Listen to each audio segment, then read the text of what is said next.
What's up, everyone, and welcome back to this week's episode of Outside the Arena with Mac and Griff. I'm Griffin Senek, joined by my co-host Mac Rommel, and today we've got another special episode on our hands. Going to be different.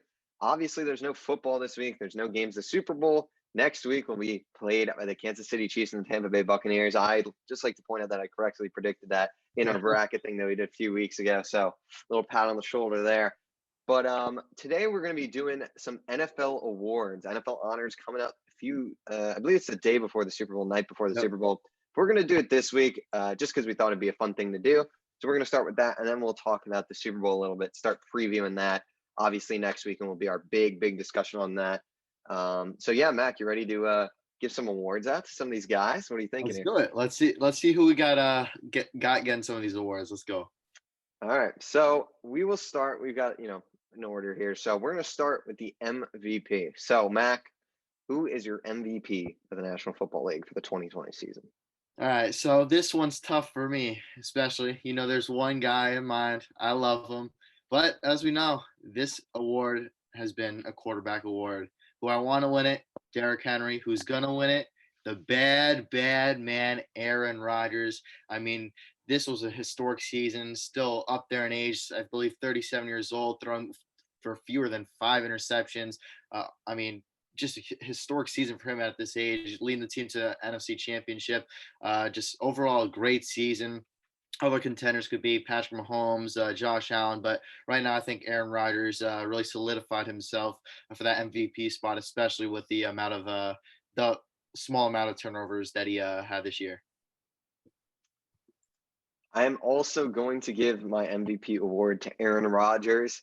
And I think the stats just speak for themselves. He led the Packers to a 13-3 record. It's the best in the NFC. 4,299 yards, 7th in the league. That's, his lowest. But you look at all the other stats, 70.70 completion percentage, first. 48 passing touchdowns, first. Only threw for 5 interceptions. QBR, 84.3, first. So he's leading the league in almost every stat passing. And like you said, this really tends to be a quarterback's award unless you see a truly historic season from another player. But that's not going to be the case here. It's going to be Aaron Rodgers. He deserves it too.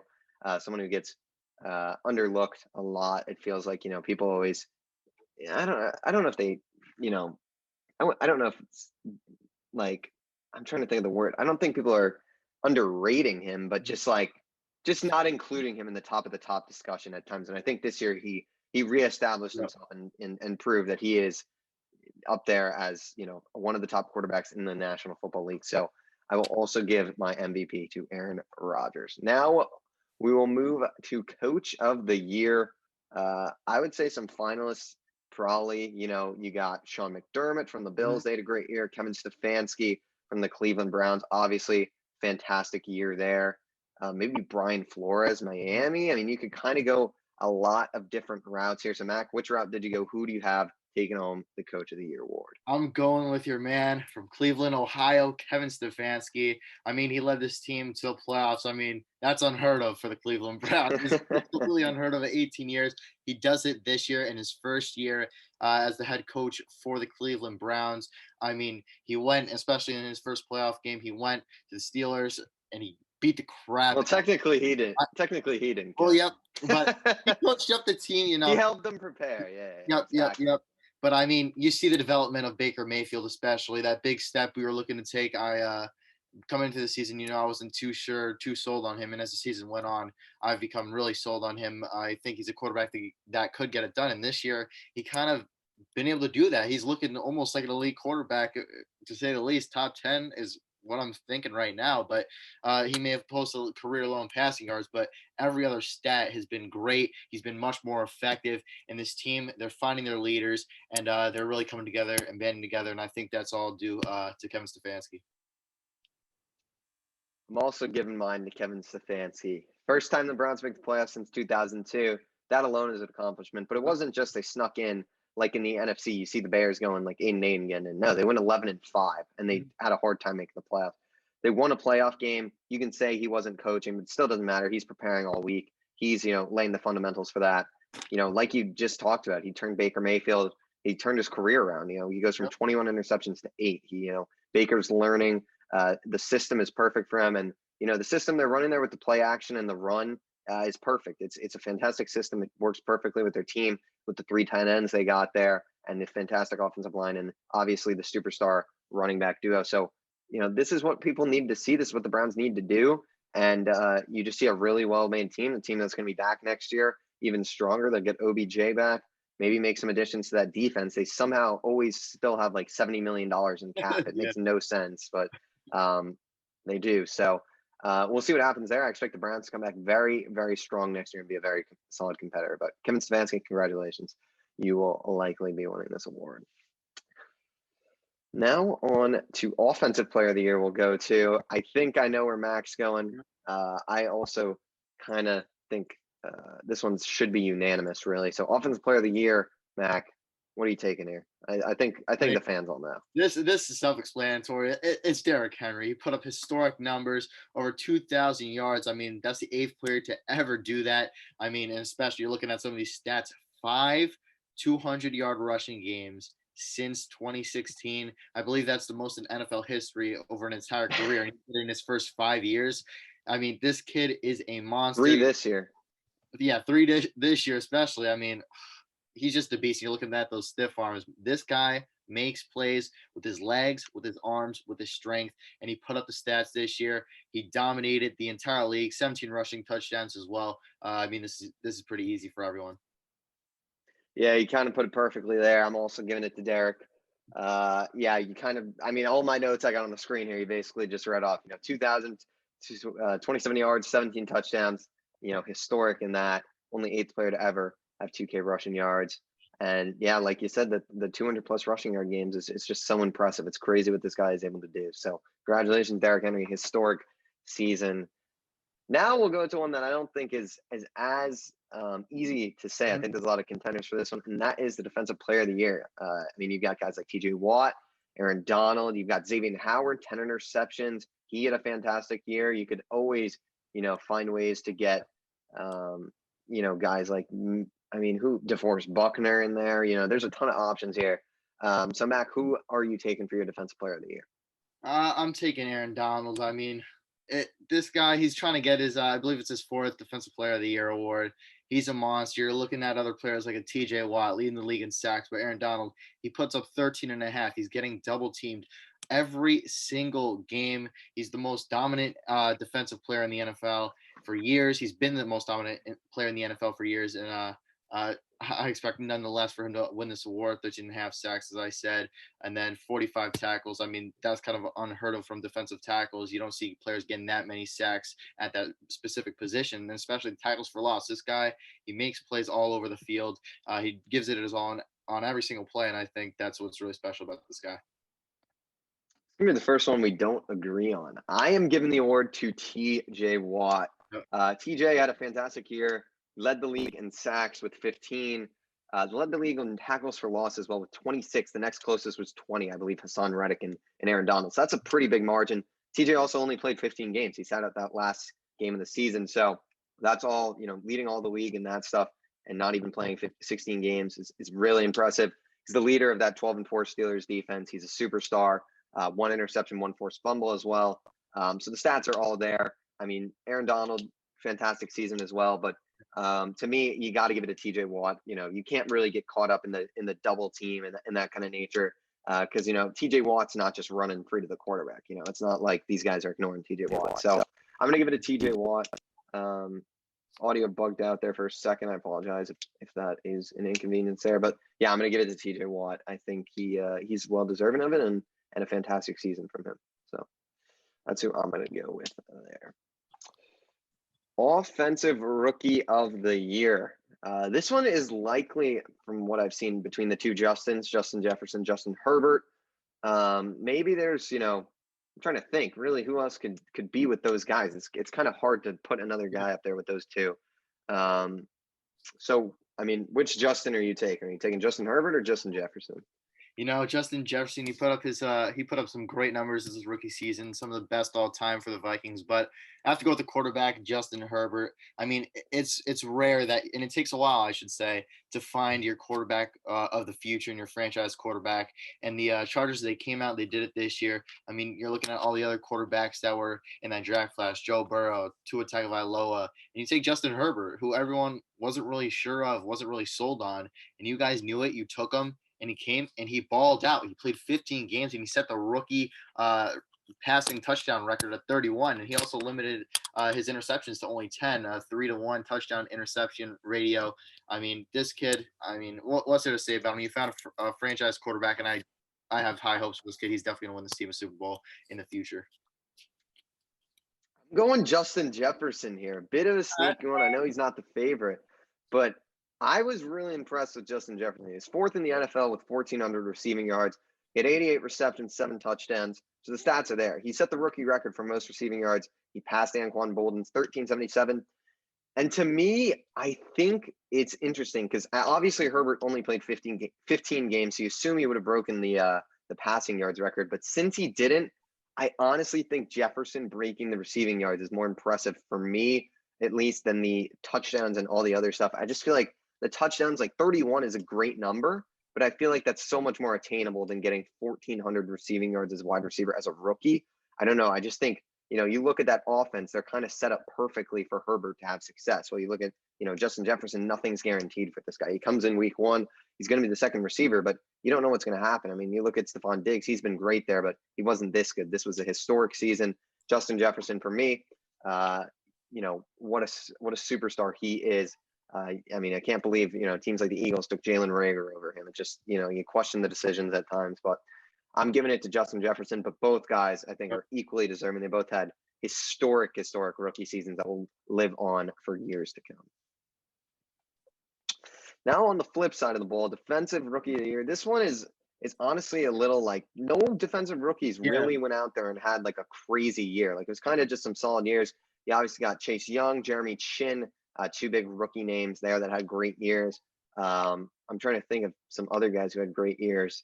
I'm kind of blanking right now. I mean, I think we're both going with one of those guys. So what are you thinking here, defensive rookie of the year? Yep, I think Jeremy Chin, Chase Young right now. I mean, it's Chase Young. You took him at 2nd overall, I should say. He's been dominant. His stats may not even reflect how dominant he was. You see the amount of pressure he's getting on the quarterbacks, how fast he's getting off the line of scrimmage. He just does everything so well to make an offense and a quarterback uncomfortable. And his stats, I mean, as I said, his stats don't even reflect how well he played. He got 7.5 sacks still. He had 44 tackles, and he had 4 forced fumbles. And I think that's a key stat right there. Turning the ball over is key to winning games, and he does that from the defensive end position. I mean, Chase Young, he's a beast and a generational talent. I'm going to go with Chase Young here too.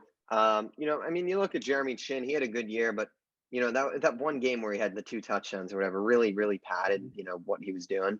He had a great year nonetheless. But yeah, I'm going to go Chase Young here. I think he was the most dominant rookie, and the stats are solid. I mean, 7.5 sacks, the 4 forced fumbles, like you said, is really ridiculous. And then he had a touchdown too. So no one really went out there and put crazy stats on the board on the defense, but I believe Chase did lead the league in sacks for rookies. So, defensively, he was probably the best guy out there as a rookie, and I think he'll only continue to improve. So, Chase Young, congratulations on the Defensive Rookie of the Year. And then this next award, the last one out of the main awards, I guess, we should have done the Walter Payton. We could have done that one too.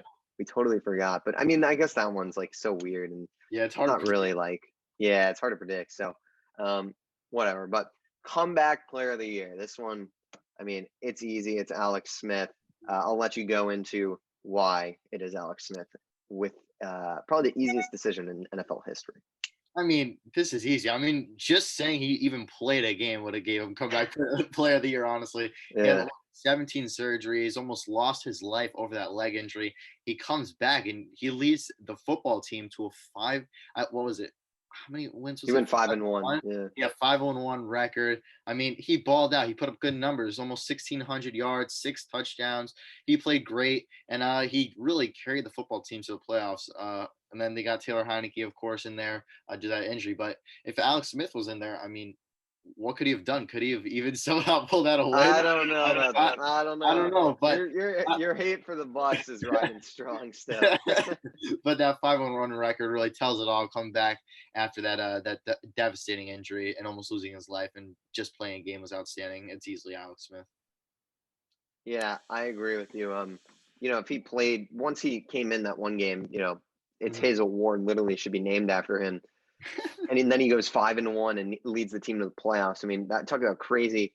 Yep. I mean, you can look at the stats all you want. 1,600 yards, about 6 touchdowns, 8 interceptions. It doesn't matter Yeah. what he did. Just the record itself speaks volume. And what a leader, what a great person, great story. You saw his family throughout the year supporting. So happy for him, and you just got to be.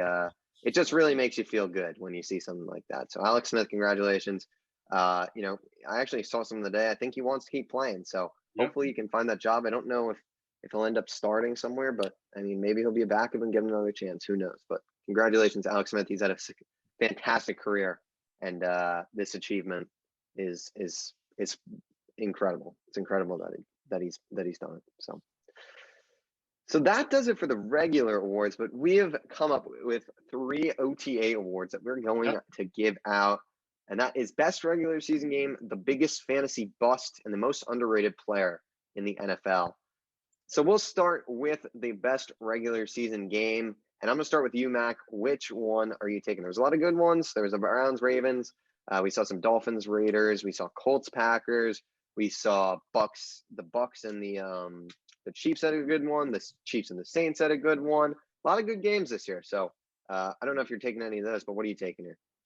I'm going with this one. It's the Browns and the Ravens game on Monday Night Football late in the season.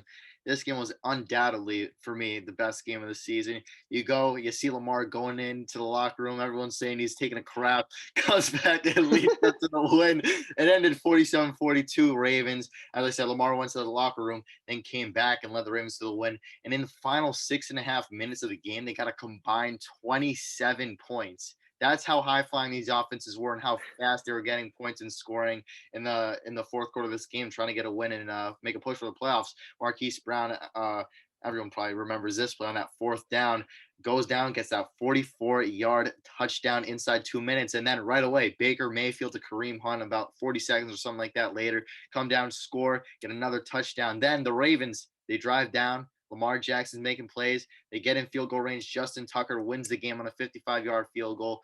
But overall, you look at the stats for both these quarterbacks and teams. Lamar Jackson, this is one of the games we were highlighting after this game was played, and Lamar Jackson looked like his MVP for him from last year. He put up 124 rushing yards on 9 carries and two rushing touchdowns. And then in the past game, 163 still, just absolutely dominant this game. And he missed a ton of the game. Yeah. Yep, he did. That's what's really special about this. He comes out, I don't even know what he was doing in the locker room still.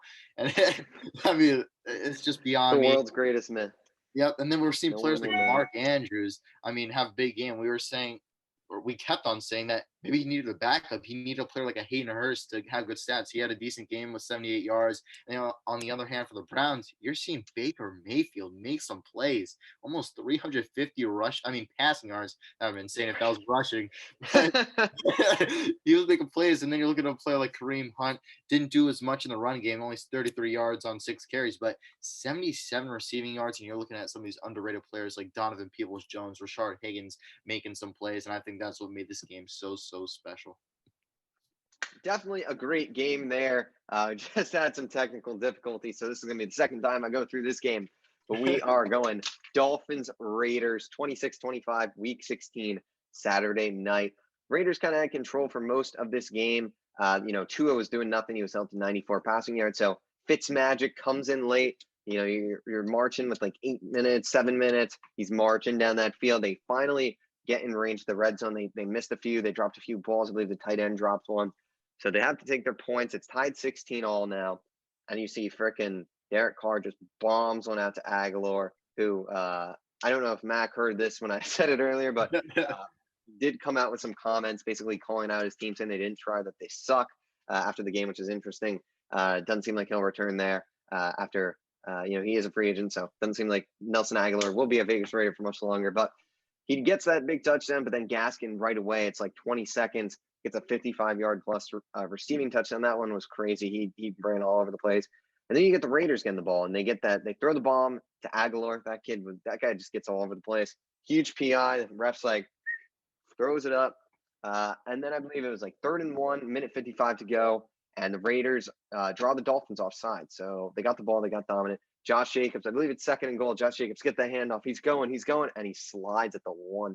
He's trying to save clock. He doesn't want to give the Dolphins that much time back. So eventually, Daddy Carlson comes in, puts the points on the board.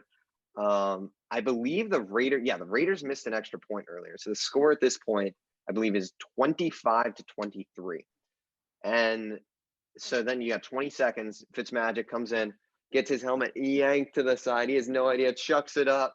It's some bum. I think it's like Ford or something. I don't know. Catches it for like a 30-plus yard pass. Then they're now in range for a field goal. And then Daddy Sanders, 44-yarder, puts it in the post. What a beautiful moment. What a beautiful game. Saturday Night Football. You got to love it.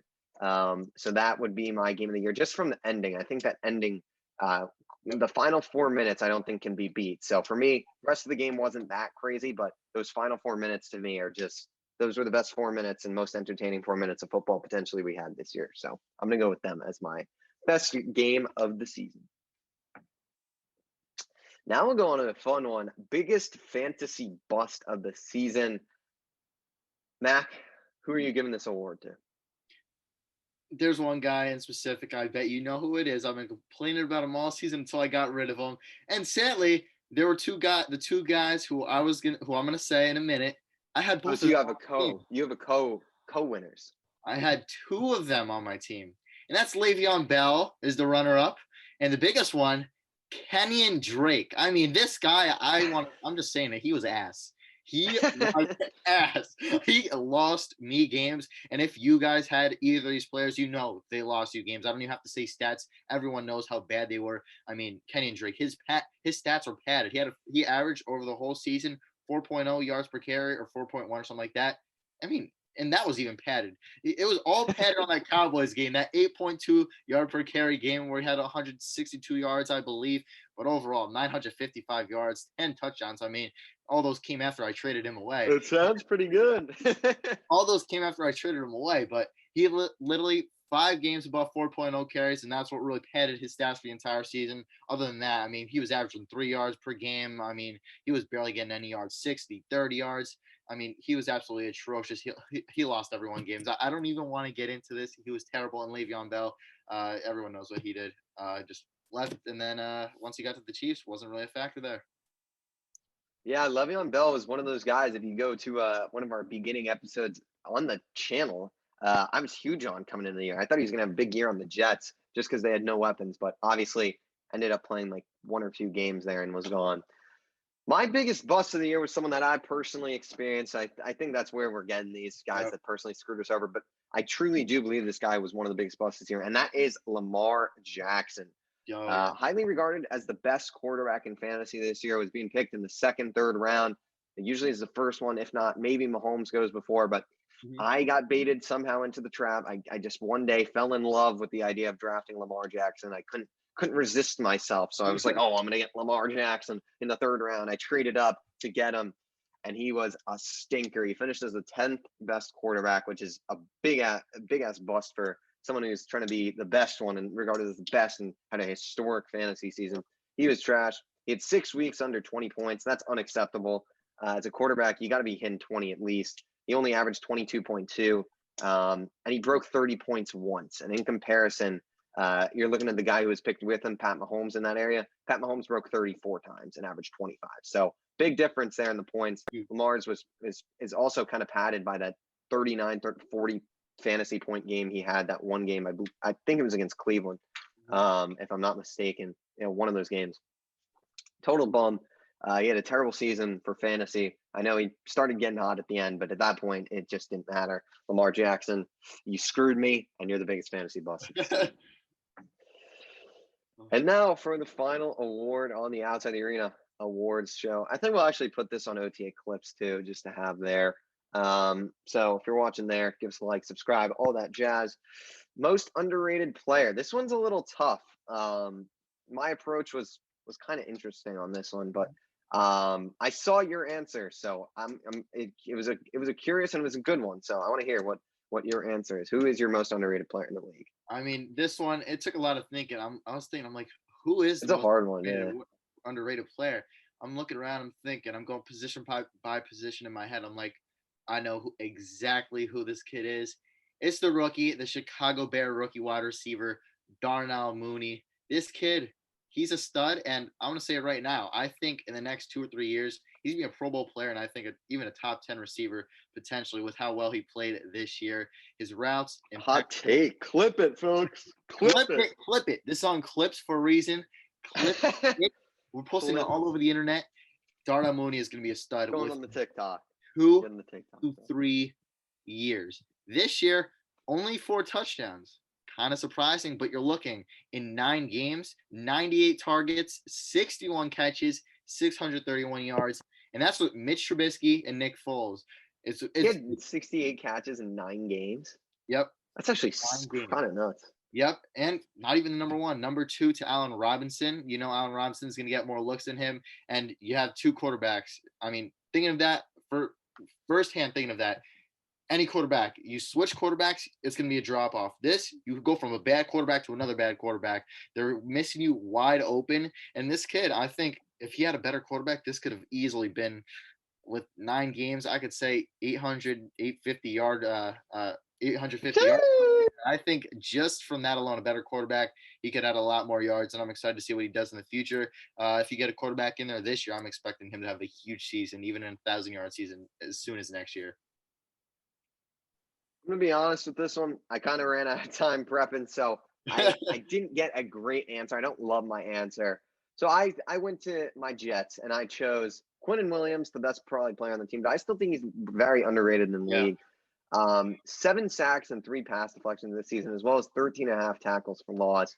Very good season. I feel like after his rookie year, he was kind of written off. He had a bad year, and then he had like some gun charges or something that was not good. But I mean, what do you expect from the dude? He's a weird kind of dude. I mean, he had the whole like bless you, thank you thing. He's like blessing himself.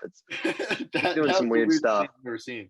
He's doing some weird stuff, but this year was a huge year for him. I think it was a big step forward.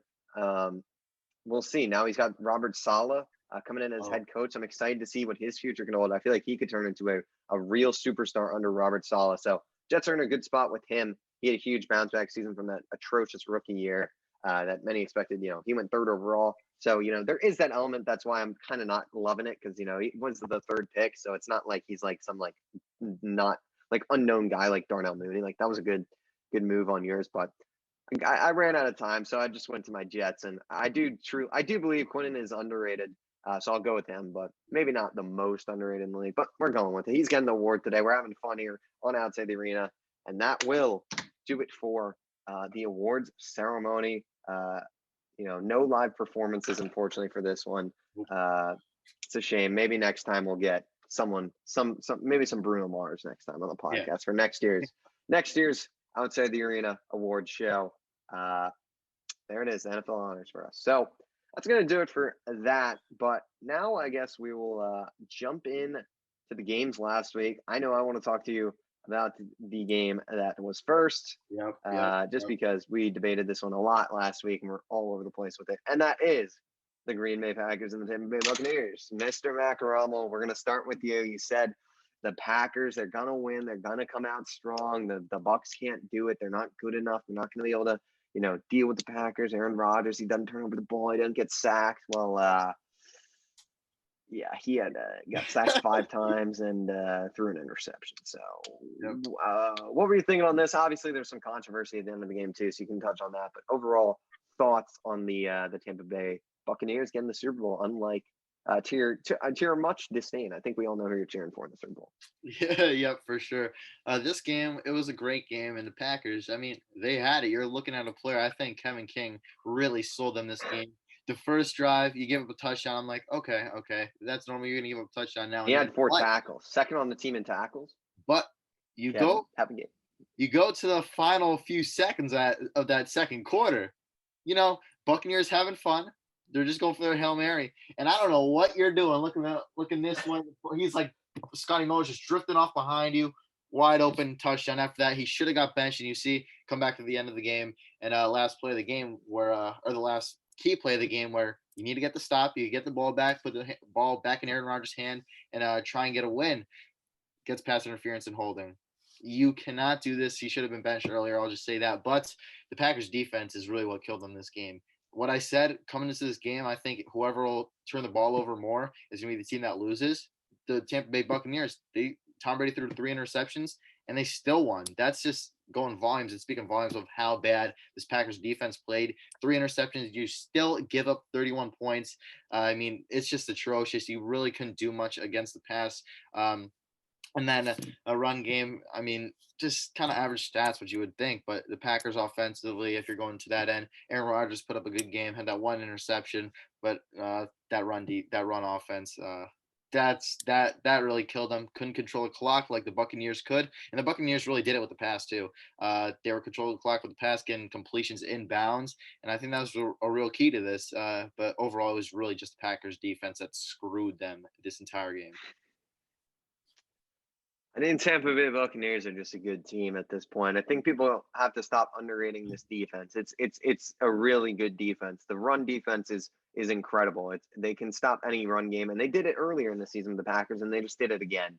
They ran the same defense that they ran in that week 5 or week 6 game. I mean, they just sent the blitz on Aaron Rodgers. He got sacked five times. Shaquille Barrett had 3 sacks. He's showing you why he's one of the best outside linebackers in the league. Jason Pierre-Paul even got to the quarterback. They were just getting to Aaron Rodgers. He had no time.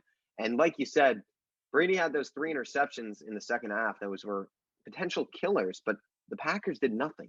3 and out both times on the latter 2 of Jair's after Jair's. They went 3 and out, and you can't be doing that. I mean, you're talking about. Just watching some of those plays. If you watch him over, Aaron Rodgers had no time. There were just plays where he would get sacked, they would lose yards, and then they were just in a hole, and it was just downhill. But Tampa Bay does deserve a lot of credit offensively. They're a great team. Everyone knows that. Leonard Fournette, what a touchdown run that was, by the way. That was a crazy run. He broke a ton of tackles on that, and then dove over Kevin King's head. So that's gonna be funny. The pass offense, Godwin, he had that downfield catch too that he juggled, and that was a great one. He's obviously overcoming some issues right now with the drops. He's lost some confidence as the years goes on, but hopefully this gets him on the right path. Mike Evans, touchdown in the red zone. That's what you want. Scotty Miller played good. Gronk, that you forget about Gronk, and then on that little slip screen, he'll bite you and he'll get his yards. Cameron Brate's had a good year, but overall, I think the Buccaneers defense won them this game of just putting pressure on Aaron Rodgers, not letting that offense get explosive. They also held Devontae Adams to 67 yards. That's really important. He got 9 catches, but they weren't going anywhere with the catches. It's short yardage, and they contain him really well. And their secondary, they didn't have Antoine Winfield. They've got guys like Jamel Dean, Sean Murphy Bunting. Those guys are out there, and they're playing good football. So next week it'll be a bigger challenge for them for sure with the Chiefs rolling in. But really good game, and Tom Brady, you just can't doubt the man at this point. Yep. He is. Devontae Adams, they held him that first half, and I think that was also the key. Yeah.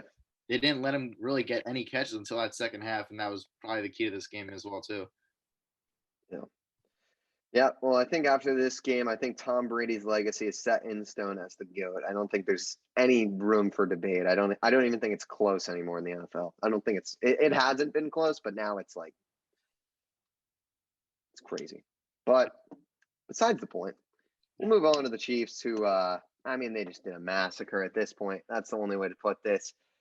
38-24, you go in, the Bills' first drive, then you get a nice field goal. McCole Hardman muffs that punt. That was killer, almost killer for the Chiefs. It was, but they gave a touchdown, but they missed the extra point. And then from there, Chiefs just got moving as they do. Pat Mahomes, 325 yards, 3 touchdowns. You wouldn't even know this dude just entered concussion protocol and nearly died, pretty much, it looked like, on the field. It's crazy. You see the run game. We thought Clyde Edwards-Helaire was going to come in and have a good game.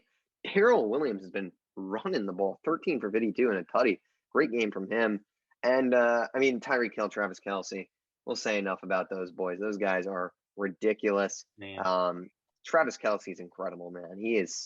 He might, I think by the end of his career, will be the greatest tight end of all time, if he's already not already, honestly.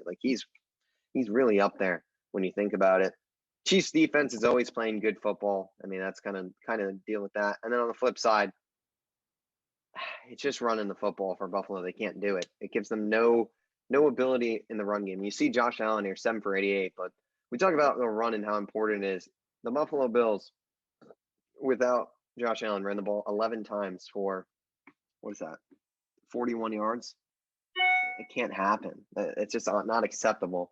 Yeah, I mean, Devin Singletary sucks. This guy's a bum. 6 for 17. This guy needs to go. It's just this team needs to run the football. That's what they're missing right now. They're missing the run game. They're missing the O-line. The O-line's not there yet. But Josh Allen, did what he could. It wasn't his best performance by any means out there. You saw Stephon Diggs, only 77 yards. He probably had to be a bigger factor. But, the Chiefs are just a tough team to compete with. The Bills put up a great effort. Fantastic season for them. Great to see the city of Buffalo get their almost championship team. But they'll be back, but still not quite on the level of the Kansas City Chiefs. Yep, completely agree with everything you said there, and I'm looking right at that running game. As we've said, the entire playoffs is the team that could run the ball better. They've won, and the Bills, they haven't figured it out, not even once. They've got lucky really winning some of these games prior to this game, not being able to run the ball. But you're not going to be able to win with Josh Allen doing it both with his arm and his legs.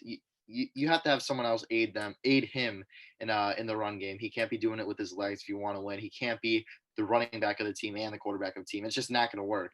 And Stephon Diggs, you're looking at him as a key player coming to this game. You need him to have a big game against the defense, who is really underrated. He comes in and he just puts up an average performance. Most receivers for his standards, yeah. For his sake, an average performance. And Cole Beasley, the second team All-Pro somehow, leads the team in receiving yards. But the defense of the Bills, that's what needed to come up big, and that was really the highlight of this team kind of all season, a consistent part of this team. And then they weren't able to get it done. Patrick Mahomes, on the other hand, as you said, you wouldn't even notice that he was in concussion protocol, put up over 300 yards as expected. The run game, as you said, you really couldn't get it going with Clyde Edwards-Helaire. But this is the thing I'm going to say with the Chiefs and why I think they're so special. You see the Mecole Hardman drop, as you said, on the kick return. But right away, you see the Chiefs don't want him to lose confidence. The next drive or a drive or two after, right away, they get in the 5-yard line, screen pass, touchdown, gets his confidence up. You see the players going on the sideline, going to help him and hype him up, but you're not seeing that with but no other team is doing this, really. They're not helping players who are down. They just get down together, it seems like, and that's why the Chiefs seem to be so special. They're just having fun, and if something goes wrong, they fix it, and they get that player involved. So they're right back all on the same page. And I think that's what makes the Chiefs so special. And as you said, Tyreek Hill, Travis Kelce, unstoppable duo. One of them is actually, I'm not even saying one of them. Both of them are always going to have 100+ yards in a game. And honestly, at this point, yeah, crazy. And Travis Kelce, you said he'd go down as the greatest of all time. And I'm really surprised that people even were having conversations of him versus George Kittle. I don't think there's no.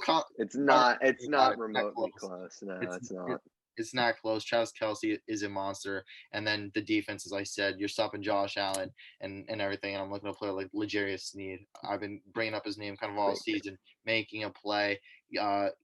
I don't know why I thought he got the interception, but he's really a lockdown corner at this point. It kind of seems like it's insane. He's containing all these great players, maybe not to elite numbers, but good numbers. And that's all you have to do. Stop them from being what they normally are. He does that. And that's what's special about this team and their defense. Chiefs are great, and it's going to be really hard to stop them for the next few years. Yeah. I mean, you said it kind of perfectly, to be honest with you there. I already went, but yeah. The one thing I was gonna say, I just zoned out for a second.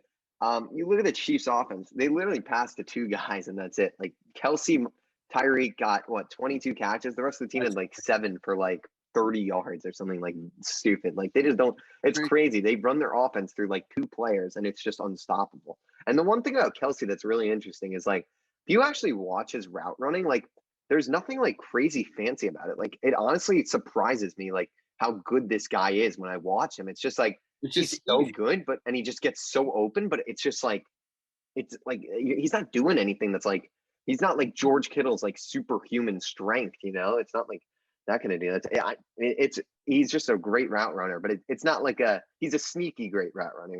It's not one of those guys who's like a flashy kind of guy, but it's interesting. It's really cool to watch, honestly. It's really cool to watch. Yeah, and you're looking at all the different kind of plays they could do with him, like those I don't even remember what Yeah. Tony Romo was calling it, but you look in the red zone, they're faking it, they're throwing it to him right in between the offensive lineman for the touchdown. It seems like almost every game. I mean, it's just how they could use these guys in different ways, in ways that no other teams could use their players and tight ends. It's just spectacular. Yeah, in the Super Bowl, you see once they get in the red zone, you'll see something. I mean, last year I'm pretty sure they pulled that little they hit they did the turnaround type thing. That was pretty cool. But they always have some stuff. I mean, they've run that Kelsey play 4 times this year now, and teams have just no idea what to do. So I think they ran it twice in that game too, if I'm not mistaken. Yeah. Were those both his touchdowns? No, he didn't get he got stopped the first time, and then the second time he got it. But weird one. But that will I guess we'll do a little preview of the Super Bowl here. Chiefs, Bucks. We're gonna go fully in depth on this next week, breaking down specifics, keys, game plan elements. We're gonna go all out next week. Maybe even have some of the players. No, I'm kidding. We're not gonna probably get the players on the teams. You never know. Never know. Probably not. We'll see. Maybe we'll try and get a guest next week to talk about the Super Bowl. But Chiefs, Bucks. I know you're surprised that the Bucks are in this. You've doubted them all year. You've doubted them. Yep. Oh, Snead's questionable versus the Bucks. That'd be bad. That would be big. But big. But we'll see what happens. But Mac, what are your early thoughts? Not predictions quite yet. We'll do that next week. But early thoughts on the Super Bowl, key for both teams, and just if you're what are you thinking is going to happen in this game? I mean, it's the GOAT versus the kid right now, and I think that's going to be the key matchup everyone's going to be looking forward to. But don't forget, it's Le'Veon Bell versus Antonio Brown. You can never forget that matchup. It's a good storyline. Yep. This game, I mean, you have on both sides players that are unstoppable. Tom Brady, Gronk for the Buccaneers. They've always got it done in the Super Bowl, no matter how Gronk has really played throughout the entire season. They come out, they somehow find a way to make plays in the Super Bowl. And I think that's something that the Buccaneers are going to look to do, go to the reliable targets who have been in the big game and know how to win these big games. And I think that's how they're going to win, how they're going to try and find a way to win this game. But on the other hand, for the Chiefs last year and this year too, winning with speed and just getting open. You have McCole Harmon, Byron Pringle, Tyreek Hill, of course, all these fast guys who could flex out wide. You could do jet sweeps and everything with. So you're going to have to get fancy against the Buccaneers, who, as you said, they're getting a lot of pressure now. Their defense is getting a lot better and is really underrated right now. So you're going to have to do some special plays, as the Chiefs have done really throughout the entire season. They're going to have to keep it consistent and keep the Buccaneers on their toes offensively. And defensively for the Chiefs, you're just going to really have to contain some of these receivers. L'Jarius Sneed, a big name, as you said, he's questionable, but if he's out, I think the Buccaneers could have a crazy good day passing the ball. You're really going to only have Tyrann Mathieu back there to help some of these other cornerbacks who may not be as good. I mean, Rashad Breeland, that'll be your best guy. How confident are you against Mike Evans or Chris Godwin with him out there as your number one? I'm not sure about that. So it's going to be a battle between these receivers and how fancy each team could get with their play calling. So, yeah, this is going to be a good game. Yeah, I think it's got to be the most hype surrounding a Super Bowl in a while. I think with Mahomes versus Brady, it's going to be a good game. I mean, if you do look at the Chiefs Bucks game earlier in the year, the Chiefs, I mean, that's the game Tyreek Hill had 300 receiving yards. Yeah. So Tyreek Hill, I expect to have a huge game. He'll be good, but the Bucks are going to have to adjust their game plan. They're going to change what they did. So it's going to be a different Bucks defense. Both teams on both sides are going to have key questionables, key potential inactives. You got on the Bucks, AB, not sure if he's 100% yet. Chiefs, you got L'Jarius Sneed, Sammy Watkins. I mean, he had a great game in the Super Bowl last year, so they definitely want him there. Did you see that bet by some guy betting on Sammy Watkins? It was 3 bets. The first 2 were he could win $100,000 for each if he gets the first touchdown of the game, and then the first touchdown of the Chiefs, he could win $200,000. I don't know why you're wasting your money in the Super Bowl. Yep. I don't know why someone wasted their money on Sammy Watkins for that. But wait, how much did he bet on it? I think he must have bet a lot. 7,000 down on both of them. 7,000. Yeah, 7,000. Those odds are good. 7 to win $200,000. I mean, I mean, if the Chiefs get the ball, Sammy Watkins' first touch in the game, that guy's would gonna be have a good night. that would be a But story. That would be a story. yeah, we'd have to have that guy on the podcast. But Yeah. yeah. So key inactives potentially on both sides, so that'll be important to watch. But I mean, this game's gonna be great. Like you said, Mahomes versus Brady. The power of that Chiefs offense, the power of the Bucks offense. Bucks defense is probably better than the Chiefs defense. I'll be honest. I think it's gonna be a turnover game. I think whoever turns over the ball more is gonna lose this game. I don't think it's gonna be like Packers where the Bucks are gonna get away with turning over the ball. I don't think you get away with turning over the ball against the Chiefs. That doesn't really happen. So to me, whoever turns the ball away the most will lose this game. I feel like the run game, if Ronald Jones can have a huge game on the ground, the Bucks will be in a really good position. Or Leonard Fournette. Chiefs, to me, their run game just doesn't. I don't think it's going to be dominant or explosive. I just don't expect that.